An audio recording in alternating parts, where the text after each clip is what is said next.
December 29th, 2020. Hello, my friends, and how's it going today? Thanks for coming. As I say that, I realize I can see my breath.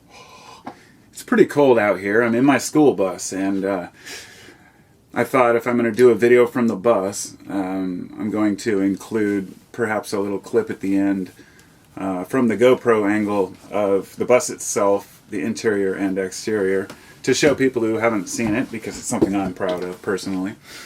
But as 2020 draws to a close, I'd like to talk about a few things. You know, I realized it's been about a week and a half since I made a real video. I made two one day, but I used to make a video pretty much every day.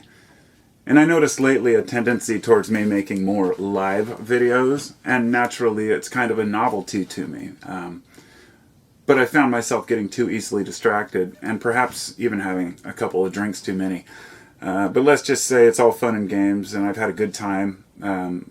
We've had some discussions, some arguments, some debates, but a lot of it's been also very distracting for me. And I thought, you know, with all the live videos, I should probably make a face-to-face video to actually talk to people about this year. And to say that I'm really hoping that 2021 brings some solace for all of us. Now, it's not that once the year ticks over, anything is going to change for us externally. It doesn't matter who's president, it doesn't matter where you really live or what your situation is as far as the things that affect you politically or religiously or otherwise. I guess what I'm saying is that the choices that we have are our own as to how we decide to proceed. Every single year, we have a choice to make one new change in our lives. And I think back to 2020, and I also thought about how a lot of people back in 2019, I remember there was this little group of videos I had watched and articles I'd read about how, you know, New Year's resolutions are overrated and that they make people more depressed because they don't fulfill their own obligations to themselves. And I just say, bullshit. A holiday is nothing more than just a day we set aside. The term holiday meaning holy day, but that can be whatever you want it to be. The idea that New Year's is something of renewal is a pretty basic concept. We have that choice to say, well, I want to better myself. And that people do, I think it's great. I think the problem is that we don't fulfill it. So this year, all I wanted to do was learn how to play a keyboard a little better. And I also wanted to, I wanted to work and start get in and start a new business. I had a couple of goals in mind. I didn't fulfill them, and that's okay. I learned a few chords on keyboard. I did. But I've got quite a ways to go before I'm any type of a pianist of any professional nature, that's for sure. But I'm going to keep trying. I'm going to persevere. There are moments where I feel so distraught, so overwhelmed by my obligations in life, the things I haven't done that I need to accomplish, finishing what's going. You know, I've had issues with getting my taxes done from last year, and it means I haven't, I won't get any of the stimulus money, that's a totally separate issue, but the point being that money always comes down to a lot of the base issues of why we stress or have issues, but it's much more complicated than just having money. It's more of an issue of beating yourself up over not doing the things you could have done, right? I have no desire to be rich or wealthy, but I do want to live a comfortable living and be able to feed myself and clothe myself and just like everybody else, right? And this brings me to, the reason I bring that up is important because what's happening right now to a lot of people and a lot of businesses, a lot of people have it much worse than I do. People are desperate out there right now. And with what's going on with COVID, it makes it even more complicated with businesses getting shuttered while other companies or churches are allowed to remain open and congregate in groups. Restaurants are told to shut down. People are getting angry. As I've mentioned before, my wife is a server. She works in the service industry, so they're all affected. Her bosses, her coworkers. Businesses are suffering immensely because of bad decisions from government. But I don't want to get into the COVID debate because really that's not what this is about. Really, what I do want to say is I want to address these similarities we have, these connections, this one-on-one. When you look me in the eye and you know that you and I are both humans and all we really want is just to be left the fuck alone. Now that I said fuck, it's not child-friendly. Oh, darn. Maybe that's not true. I don't know. Actually, I just realized that was a half joke because I used to say I can say anything I want and I don't have to worry because I don't monetize my channel. But as people may have noticed, I actually did start monetizing my channel. I'm probably only going to get pennies for anything, but I thought it was worth the effort. And thank you to all you who donated the other night during the live cast. I didn't realize that people could do that, and a few people donated, and I really appreciate that. It's, I don't expect money for what I do here. I'm talking on YouTube. I'm not providing you with anything that you can't get elsewhere. But is anyone? I mean, everybody has their opinions and ideas, and we listen to those which we resonate with. And if even a few people can, benefit from my viewpoint by, in any way, I'm grateful for that because I care about humanity. As cheesy as it sounds, I care about people. I want to see people succeed, all people. And I realized, my oldest son, he's 26. We were just talking for a good hour earlier about, we started talking about stocks or investments and things, and we got to talking about people and war and greed, basically. And I was saying it's not the money that people want in this world, it's that power that people desire. And they will lie and cheat their way into it, but we don't have to be completely affected by it. But we are, because everyone is... For the people who don't necessarily just want equality for everyone, but just want people to have equal opportunity. Maybe not outcome. There's never going to be perfect equality of outcome, as Jordan Peterson says, which I can't stand the guy, but that came to mind because that was an issue of contention. He had said that, you will never achieve full equality. And that's true. Some people will work harder. Some people have more drive than others. Some people are more intelligent than others. We can't deny that, but as individuals, we have to ask ourselves what we really want. And for me personally, it's just survival in a way, but really family is what matters, connection to those around me. But let me just be honest here. I have confusion all the time about what I really want out of life itself. Do I want to be successful and rich? Do I want to live, on a farm and grow my own food? Or do I want to live the poor life? Nobody wants to be poor, right? And it's very difficult right now because so many people who previously were doing really well out there and trying to survive in the post-apocalyptic economy after 2008, which that recession never ended. It was just, money was just pumped into the system. They call it quantitative easing, and it's something that everyone should be aware of. What this does is it creates an artificial inflation, and this is why we're paying so much for bread. The reason why we still get milk and meat as cheap as we do, and a lot of people don't realize this, is because of subsidies, farm subsidies, dairy, and a variety of items that you purchase in the store. Our government funds 2/3, maybe 3/4 sometimes of the cost of that, and helps the farmers and the ranchers because people can't afford to feed themselves otherwise. And it's not because there's not enough food, it's because of the economy we've created and how so much food is wasted. Our system is corrupt, okay?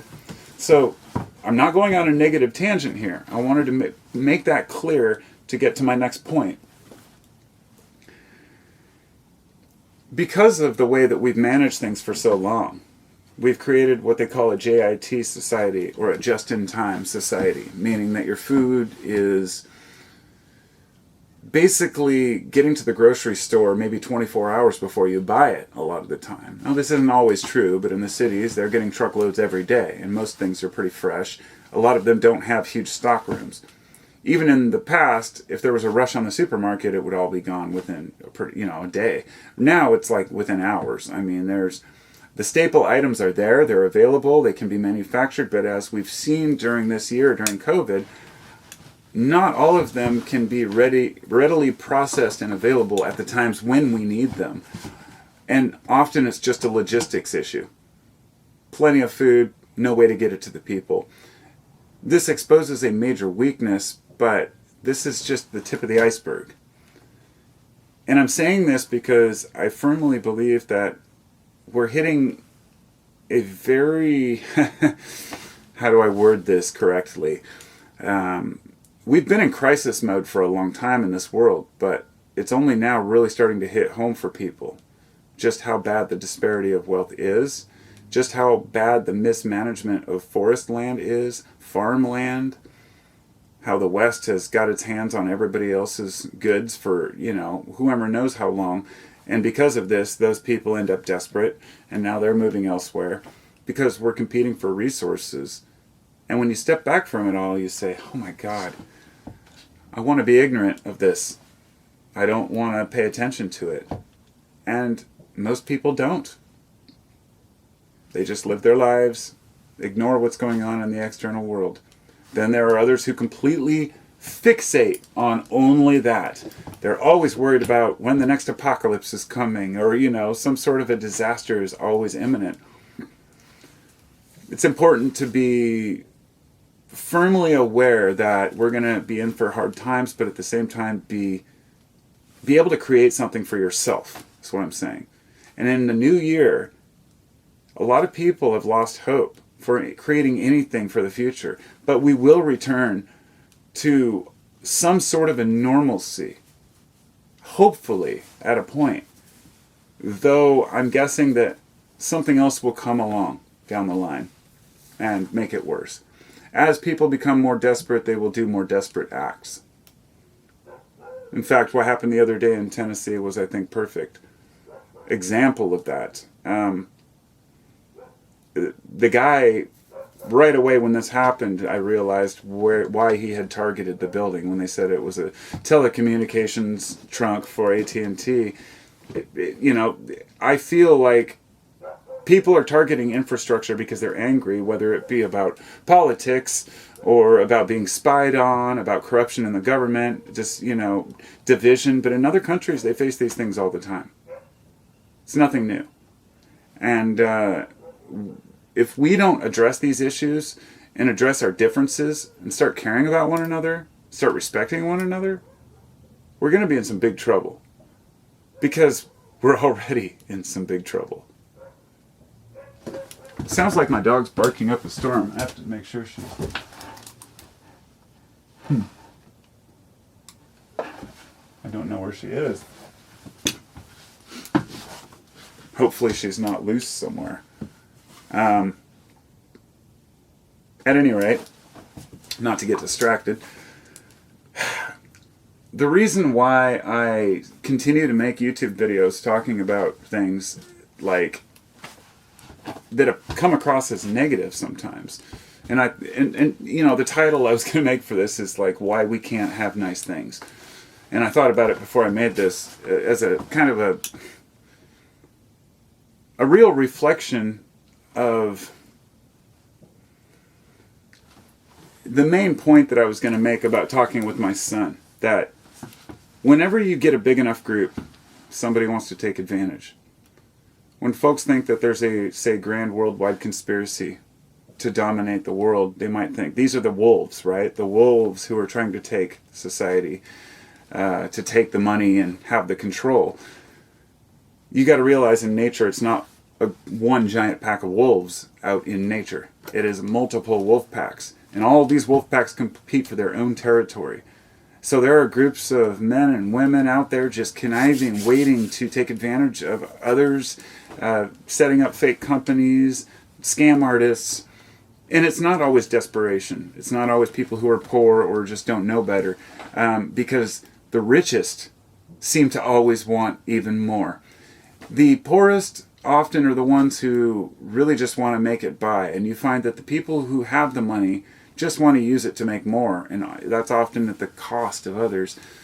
So being aware of this, it's It's easy for us to look at society and think that everybody is out to get us. And if there's one point I would like people to walk away from this video, it's that that's not the case. We suspect people all the time of being whatever it might be. You know, people look suspicious. They seem suspicious. I've talked to so many people who have no trust in anyone because they've been wronged so many times. But let me tell you, I've been down that road. When I was younger, I was ripped off a couple times by really good friends. Even multiple times by even one person that I allowed back into my life afterwards. People who, some had drug problems, others didn't. I got ratted out and went to jail for growing a small weed plant just because somebody else got busted, and they ratted me out, stole all my father's things that he left when I was 15. He died, right? And all the things I inherited from him, his wedding ring, his coin collection, his .32 pistol, everything was stolen by friends, and so-called friends. And it was easy for me to lose trust at that point in my life. And I did. And I was pissed at the world. But you rebound, and you're happier if you forgive and forget. And if we can do that for each other, if we can do that for society in general, and one another, just give each other a little bit more leeway than thinking a fucking YouTube comment is a total assault on your character and existence. Or that every single article you read really has your best interest in mind and isn't just trying to sell you ads or pills or vitamins or anything else. There's enough bullshit out there to where we should be able to sort through it and say, look, we don't all know what's going on at every moment in every situation, but the best we can do is at least give each other a little bit of respect. We can think differently. We can believe differently. But we're going to kill ourselves if we keep this up. And so many people with the power, if you want to talk, people talk about psyops or psychological operations, things like MK Ultra, mind control, things that the government has in the U.S. has tried. All the other governments have done their own programs of the same. And they know very well how to keep people divided. Divide and conquer is a very simple concept. And so when you're fighting with your own neighbors, nothing's getting accomplished. Maybe in 2021 we'll look each other in the eye and say, hey, we can do better. Or maybe not. We'll see what happens. Tell me what your thoughts are, and I'll talk to you next time. Thanks for listening, and thank you to my patrons. Thank you to my subscribers and those who tolerate my late night drunken live rants. Maybe I'll do a couple more. They're kind of fun. Peace out. This is the complimentary school bus tour video. I'm about to make a video from the bus. I thought first I would share the bus I'm talking about with the GoPro, since it gets a much better angle. This is a 1993 P35, which is a gasoline engine on a GMC chassis. So it has the sloped front. Yes, it's a 350, so it's not that powerful. It's not a diesel. I've got my side door, which used to have a lift for the wheelchair. We removed that, obviously, and now you can basically use it. Well, this handle's messed up, but from the inside I can open it. Here we go. All of our traveling stuff, and this is all mobile. All these drawers can open from either side, and we've got our hanging hooks for all our stuff. Then over here we've got the door, which can be opened and controlled with this. It's just basically a little hydraulic door, which is nice to have. You walk in, we've got our pergo floors, our little sink, kitchen setup with a drain underneath, and all our storage down here, things like that. And our shelves. And then up here we've got basic speaker storage, health things like that. I'm about to make a video in here, so I thought I would just share it real quick, but when I first came in to make it, Grateful Dead was playing, and I thought, oh, no big deal. It won't be a copyright issue. And then I realized, yeah, it will be, because it's a studio album, so I had to start over and do this whole thing again. But there are more in-depth views of my school bus for those who want to see. I'm not going to go into too much detail. what's that doing here? So anyway, this is my solar panel control center. I've got my 2 marine grade batteries down here. We have these under lights we put, like ground lights, red ones. It's a party mobile. You know, we set up different lighting systems in here. Like we have a black light that we use and Christmas lights and whatever else. All of this is mostly reclaimed stuff. This was an old computer desk here, which has been changed on through the days. We kind of just put in whatever we need here to support our stuff. And I found stacking tubs here is a lot easier. My wife did this awesome paneling here. Well, we had the panel on there, and then she wanted to put these strips up, and I thought it turned out pretty damn awesome myself. And then we put in this other little shelf recently. So it's very usable. This was a reclaimed kitchen table we had when we moved into our house like 17 years ago. Cut out this section and then put it up here for access. And yeah, we've got our shelves here. We have the 2 beds that actually pull down.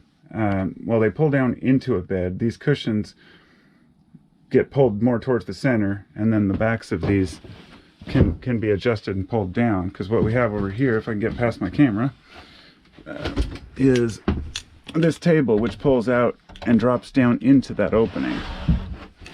So I'm going to go ahead and go back over here for a moment and turn on the light. I have these 2 lights, but the batteries have been kind of dying because they're not getting well charged in the winter. So yeah, we've got this little table which pulls down, sits in these grooves, and the kids can sleep here, or guests. And then up here we've got our twin bed for my wife and I.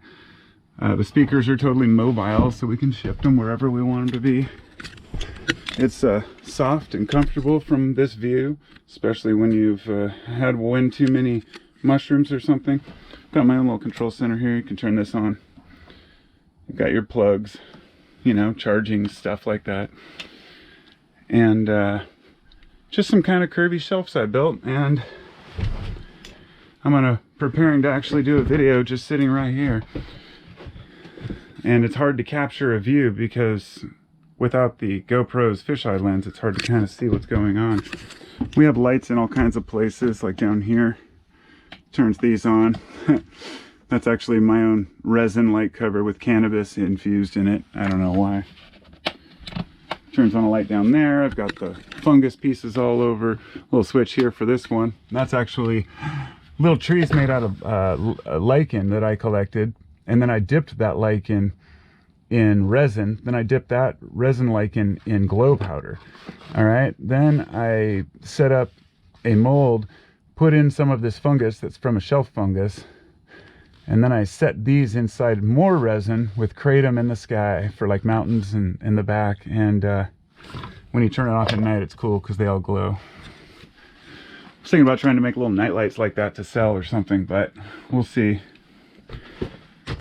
It's hard for me to get motivated to do the things I say I want to do sometimes, but a new year's coming. So this is the bus, and I hope you've enjoyed the tour. If you want to go more in depth, of course, I'll share some of my thoughts and ideas about the ups and downs and what I've discovered on a couple other videos. So, thanks for coming along. Talk to you next time. Thanks for coming to Carpo's channel, yo.